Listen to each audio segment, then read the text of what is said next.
With their adoption application finally approved, their caseworker called to reveal there was a child in urgent need of a home, leaving the couple stunned at how quickly they'd been placed with the child. However, Eve was hiding a whopper of a secret, having whacked Suki's nemesis Nicola Mitchell, Laura Doddington, after she goaded her about Suki's previous parenting failures.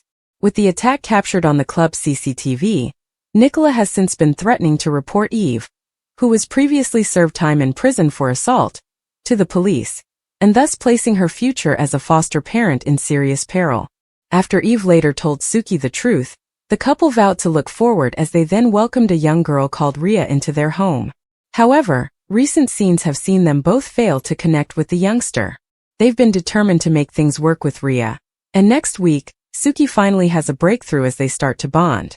However, it's disheartening for first-time mom Eve as she watches Rhea gravitate towards Suki, while she is still not able to form a connection with her. Eve is also all too aware that Nicola could snatch away her future happiness at any given moment with the footage of her attack, unless her and Suki do everything she says. With the threat clearly hanging over Eve's new journey into motherhood, will Nicola's blackmail destroy everything she and Suki have worked for? Or will Eve find a way to put her troubles behind her and embrace family life with Rhea? Life in Albert Square has never been simple, but for Eve, the emotional storm brewing inside her may prove harder to face than any public confrontation. Just when she believed she and Suki had finally found solid ground after countless obstacles, an unexpected friendship threatens to shake everything. That friendship comes in the form of Rhea. At first, Eve dismisses it as harmless. Suki has always been generous with her time, especially when someone in the community needs support. Rhea arrives carrying her own burdens, and Suki naturally offers a sympathetic ear. Nobody thinks much of it, least of all Eve. But little by little, things begin to change. Conversations that once belonged to Eve and Suki are suddenly shared with Rhea. Inside jokes appear from nowhere. Casual coffees become regular catch-ups. Before long, Eve notices that whenever she looks for Suki, Rhea seems to be right there beside her. Although Suki insists there's nothing unusual going on, Eve can't shake the uneasy feeling growing in the pit of her stomach. The problem isn't romance. It's something much more complicated. For someone who has fought so hard to build trust after years of heartbreak, watching another person become emotionally important to the woman she loves feels devastating. Eve starts questioning whether she's slowly being replaced, not as a partner, but as Suki's closest confidant. Trying not to appear insecure, Eve keeps her concerns to herself. Unfortunately, bottling up emotions has never worked well in Walford. As days pass, the distance between Eve and Suki becomes increasingly noticeable. Conversations grow shorter. Small misunderstandings turn into tense silences. Even simple plans are interrupted because Suki has already promised to help Rhea with one problem or another.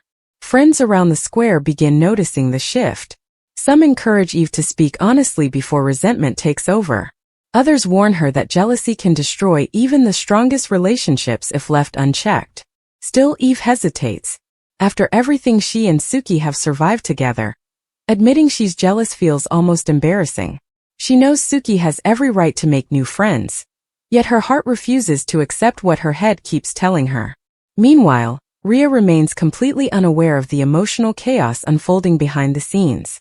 She genuinely appreciates Suki's kindness and guidance, seeing her as someone who understands difficult family situations better than anyone else. To Rhea, their friendship offers comfort during a challenging period in her life. That innocence makes the situation even harder. There's no villain, no secret affair, no manipulation. Just three people caught in an emotional triangle built entirely on misunderstandings and unspoken feelings. The turning point arrives during a community gathering. As residents mingle, Eve watches from across the room while Suki and Rhea laugh together. It's an ordinary moment, but to Eve it feels like watching someone else step into the place she once occupied. Unable to hide her hurt any longer, she quietly leaves. Suki notices almost immediately. Realizing something is seriously wrong, she follows Eve outside. What begins as a calm conversation quickly erupts into an emotional confrontation. Eve finally admits everything she's been trying to suppress. She confesses that she feels invisible, forgotten, like she's no longer the first person Suki turns to when life becomes difficult. Suki is stunned. She never intended to make Eve feel excluded. In her mind, helping Rhea was simply the right thing to do. She hadn't realized how much her attention had drifted away from the relationship she fought so hard to protect. Both like a tidal wave. For the first time in weeks, every fear is spoken aloud. Every insecurity laid bare. Suki gently reminds Eve that friendship doesn't replace love. Supporting someone in need doesn't mean loving her partner any less. But Eve explains that logic isn't always stronger than emotion. Sometimes it's the small moments that hurt the most. The missed conversations, canceled plans, shared smiles that no longer belong to them. Listening carefully, Suki finally understands. Rather than dismissing Eve's feelings as jealousy, she acknowledges them. That simple act changes everything. Instead of arguing over who's right or wrong, the couple begin rebuilding the communication that had quietly disappeared. Elsewhere, Rhea learns about the misunderstanding and feels horrified. The last thing she wanted was to become a source of tension between two people she respects deeply. Rather than pulling Suki away further, she encourages the couple to spend more time together, proving that her intentions were never selfish. Her maturity surprises everyone, even Eve. Eventually, the awkwardness begins to fade. While the experience leaves emotional scars, it also strengthens the relationship between Eve and Suki. They realize that lasting love isn't about never feeling insecure. It's about being honest enough to admit those fears before they become impossible to fix. For viewers, the storyline explores an issue rarely discussed on screen. Jealousy doesn't always come from betrayal. Sometimes it grows from loneliness. Sometimes it appears when communication disappears. And sometimes the greatest threat to a relationship isn't another romance at all. It's the fear of losing your place in someone's heart. EastEnders has long excelled at portraying complicated human emotions, and this storyline promises exactly that. Rather than relying on shocking twists or dramatic affairs, it focuses on quieter heartbreak, the kind many viewers may recognize from their own lives. As Eve, Suki, and Rhea navigate their complicated emotions, fans will be left wondering whether this difficult chapter marks only a temporary bump in the road or the beginning of deeper cracks beneath the surface. One thing is certain. In Albert Square, even the strongest relationships require constant care. Because sometimes the people we fear losing aren't leaving at all.